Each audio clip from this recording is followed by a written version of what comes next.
Hello there, I hope all of you are doing well.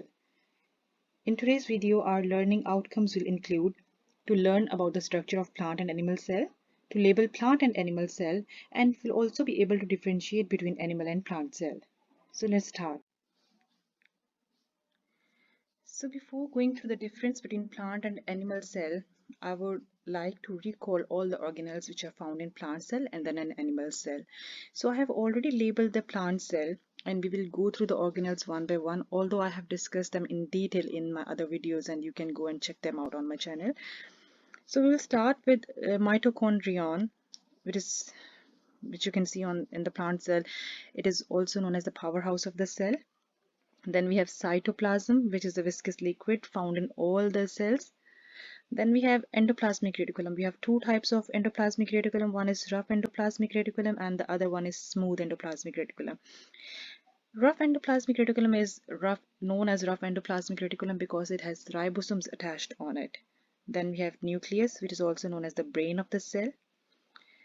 And in plant cell, we have two kind of outer boundaries. One is cell wall and the other one is plasma membrane. We can also see lysosomes in this plant cell, although not all the plant cells have lysosomes. Then we have Golgi complex for packaging. And we can also see some scattered ribosomes in the cytoplasm, which are responsible for protein synthesis. We have chloroplast in the plant cell, which are the sites for photosynthesis. And then you can also spot some spores, also known as plasmodesmata in plant cell. These are responsible or essential routes for intercellular trafficking. Now I would like to label all the organelles which are specific to the plant cells. So this chloroplast here, the cell wall, plasmodesmata, these are and the vacuole especially, which is responsible, which holds cell sap as well. This type of vacuole is specific to the plant cell. It has only central large vacuole, which is not found in case of animal cells. Now we have animal cell here. So we will start with the organelles which are found in animal cell. So we have ribosomes, again responsible for protein synthesis. We have two kinds of endoplasmic reticulum here as well. One is smooth endoplasmic reticulum and the other one is rough endoplasmic reticulum. And you can see the small ribosomes attached on rough endoplasmic reticulum, whereas the smooth one doesn't have any ribosomes. Then you have Golgi complex, similar to the plant cell, for packaging of waste products. Then you have cytoplasm, a viscous liquid in which you can find all the organelles submerged. Then you have mitochondrions, also known as powerhouses of the cell. You can see 5 in here. Then you have cell membrane in animal cell. And here again you have smooth endoplasmic reticulum mentioned, scattered in the cytoplasm. Now these are all the organelles which are found in both plant and animal cell. Now if we would like to go through the differences between the plant and animal cell, then you can see another organelle, centrioles, which you haven't spotted in the plant cell. Centrioles are responsible to form spindle fibers during cell division phase. You have lysosomes. Most of the time lysosomes are found in animal cells, and they are responsible for packaging of waste materials. They somehow originate from Golgi complex and they have some function similar to theirs.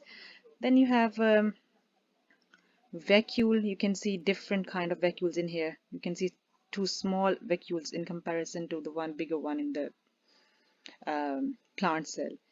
You cannot spot any, you can say you cannot spot any cell wall in plant cell in animal cell, because you can only see cell wall in plant cell for extra strength. And then of course nucleus, it's common in both plant and animal cell. Now, summarizing the difference between animal and plant cells, we have some features which are specific to animal cells and some features which are specific to plant cells. Now, animal cells, they don't have any cell wall, whereas plant cells does have cell wall. And due to that extra barrier, plant cell does have plasmodesmata, which controls the traffic coming in and out of the cell, whereas animal cell doesn't need that, guarding. across the cell membrane. Now, animal cells, they don't have any chloroplast, whereas plant cell does have chloroplast, which contains chlorophyll, which is essential for photosynthesis. Photosynthesis is a process which is specific to plant cells, okay? And this chlorophyll traps sunlight and uses it to prepare food for plants by the process of photosynthesis. Animal cells have one or more small vacuoles, whereas in comparison to that, plant cells only have one large central vacuole. Animal cells have lysosomes. Plant cells can also have lysosomes but are very uncommon. This is due to the fact that function of lysosome is performed by the cell wall, which prevent foreign substances from entering the cell.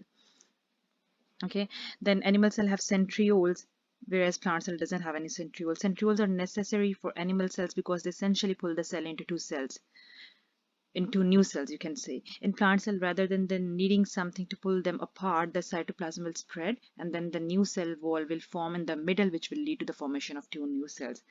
So that is the reason between the difference between animal and plant cell. Hope it would be helpful for you, and if you need some detail on cell organelles, then you can watch my other videos which have all the details of all the cell organelles.